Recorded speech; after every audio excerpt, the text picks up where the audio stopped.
Hello and welcome. My name is Alan, and I've been out for the last few days. I've just been ill, uh, some kind of sickness. They say it's probably bronchitis, um, but it's just had me sleeping like crazy and everything. So there's a reason yeah. I was getting a little backlog together and then I got sick. So, things happen.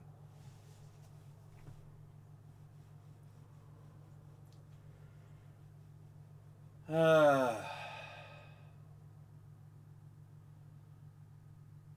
anyway, today we're back. We're going to look at more members of the 118th Congress.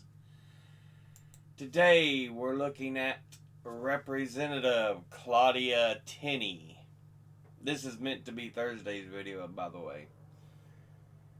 Um, she is the representative for the 24th District of New York, which is a district that borders all along Lake Ontario, encompassing around the city of Rochester. She is a Republican, and before she took office, she was preceded in office by Anthony Brindisi. Now, let's go ahead and look at who she is as an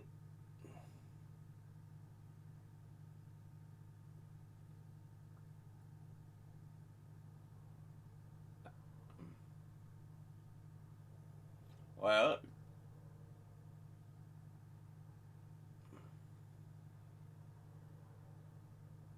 okay.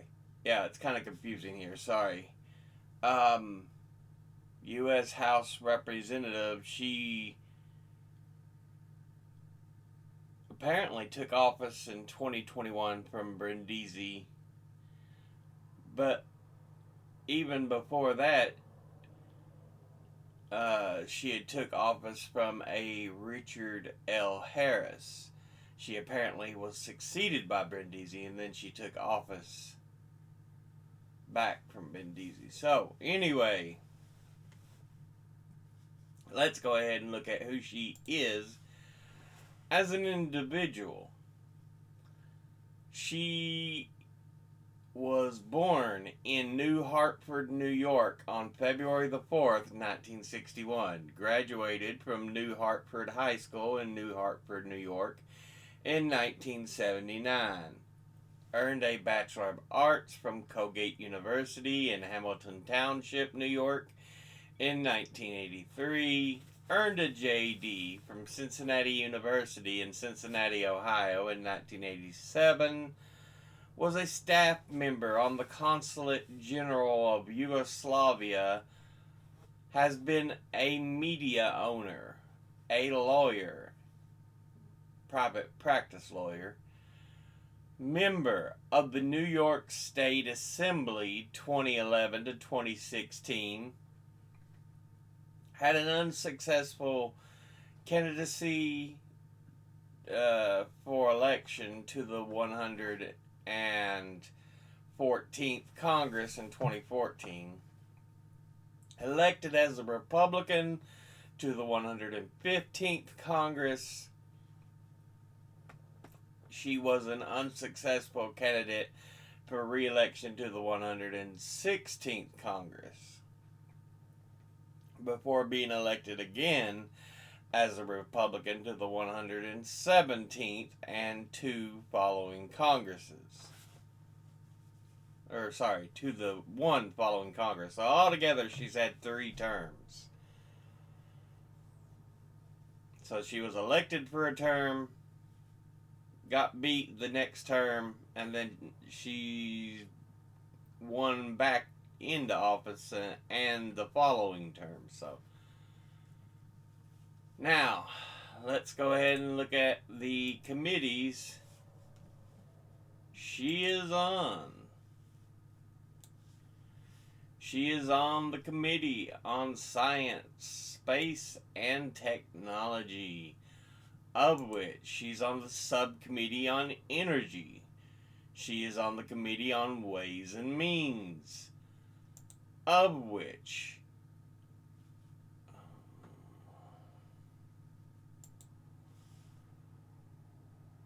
she is on the subcommittees on health, the subcommittee on oversight, the subcommittee on work and welfare.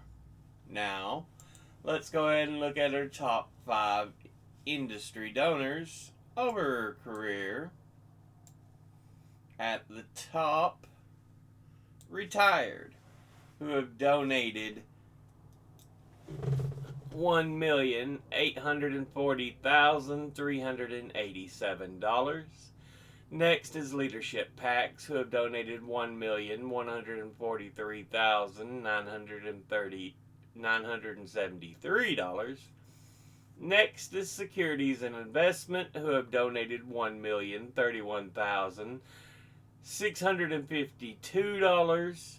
Next is real estate, who have donated $675,161. And fifth is Republican conservative groups, who have donated $512,483. Now let's look at her individual donors and contributors over her career. At the top, number 1, we have Susan B. Anthony, Pro-Life America. Formerly known as the Susan B. Anthony List, it is an American 501c4 nonprofit organization that seeks to reduce and ultimately end abortion in the U.S. by supporting anti-abortion politicians, primarily women, through its Susan B. Anthony Pro-Life America Candidate Fund, PAC. Founded in 1993 by sociologist and psychologist Rachel McNair, the Susan B. Anthony List is a response to the success of the abortion rights group Emily's List, which was partly responsible for bringing about the 1992 Year of the Woman, in which a significant number of women who favored abortion rights were elected to Congress.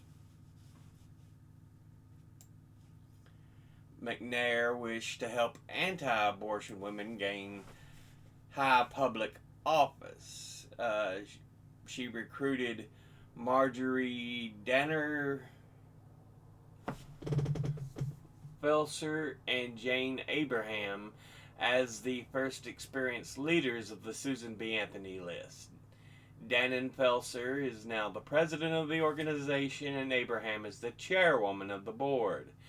Named for suffragist Susan B. Anthony, Susan B. Anthony List identifies itself with Anthony and several 19th century women's rights activists.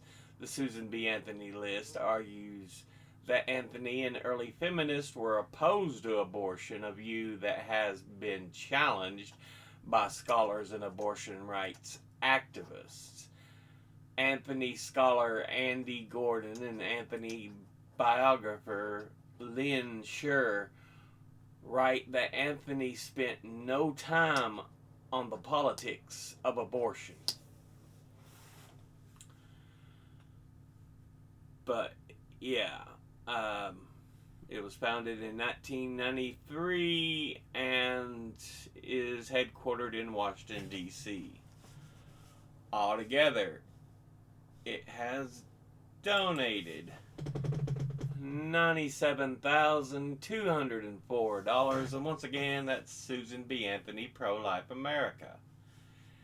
Next, at number 2, we have Majority Committee PAC.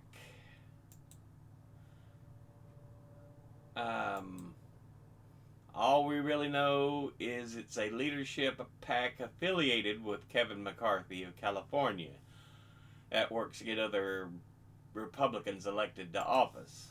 Altogether, it has donated $55,000, and once again, that's the majority committee pack. Next, in number 3, we have the Value in Electing Women pack, or VIEW pack. It is a so-called carry committee, which is a hybrid pack, super pack, that was founded in 1997 by female Republican members of Congress and professional women to help elect qualified, viable Republican women to Congress. VIEW PAC is governed by a voluntary advisory board responsible for strategic decisions relating to engagement in key federal races. Incumbent GOP women in the House and Senate attend VIEW PAC events, but they have no official operational role. But yeah, it works to get Republican women elected to office.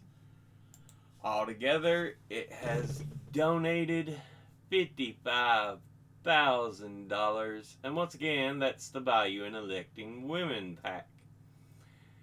Next, at number 4, we have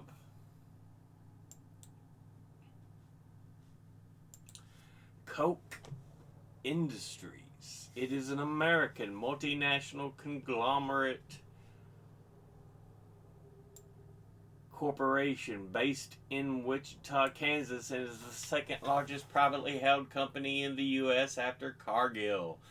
Its subsidiaries are involved in the manufacturing, refining, and distribution of petroleum, chemicals, energy, fiber, intermediaries, and polymers, minerals,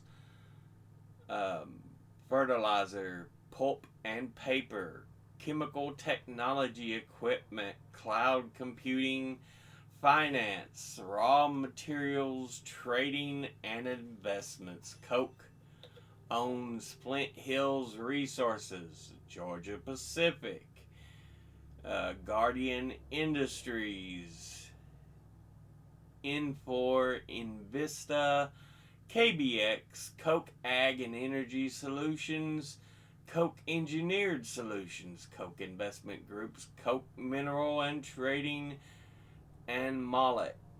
The firm employs 122,000 people in 60 countries, with about half of the business in the U.S. The company was founded by its namesake, Fred C. Koch, in 1940 after he developed an innovative crude oil refining process. Fred C. Koch died in 1967, and his majority interest in the company was split among his 4 sons. In June 1983, the bitter legal and boardroom battle over the amount of dividends paid by the company, the stakes of Frederick R. Koch and William Bill Koch, were bought out for $1.1 billion, and Charles and David Koch became majority owners in the company. Charles owns 42% of the company. Trust for benefit of Elaine Tedemeyer Marshall, the daughter-in-law of J. Howard Marshall, and Elaine's children, Preston Marshall and E. Pierce Marshall Jr., own 16% of the company. David Koch died on August the 23rd, 2019, and his heirs own the remaining 42% balance of the company. Koch Charles Koch has stated the company should go public over my dead body, or has stated that the company would go public over my dead body, and that the company has used its freedom from the pressures of public markets to make long-term investments to concentrate its growth. But yeah, again, it was founded in 1940 and headquartered in Wichita, Kansas. Altogether, it has donated $54,890, and once again, that's Koch Industries. Finally, in fifth, we have Eye of the Tiger PAC, which is a leadership PAC affiliated with Steve Scalise. Is a typical PAC, Political Action Committee. It works in support of members of the party to defeat members of other political parties. In this situation, it works to help Republicans. Altogether, it has donated $52,500. And once again, that's Eye of the Tiger PAC. Now, let's go ahead and look at our committees at a glance. Or donors at a glance. Retired, absolutely wonderful. Leadership PACs, boo, suck. Securities and investment, ooh. Real estate, Republican conservative, boo, suck. Individually, Susan B. Anthony, Pro-Life America, boo, suck. Majority Committee PAC, boo, suck. View PAC, boo, suck. Koch Industries, Eye of the Tiger PAC, boo, suck. She has a lot of PAC funding. But this has been a look at Representative Claudia Tenney, who is the representative for the 24th District of New York. As always, educate thyself, think, read, study, learn. Someone tells you something you have trouble believing, ask them to cite their sources. I'll be putting my links and sources in the description box below the video. Thank you all for watching. I'll see you all in the next one. Until then, later.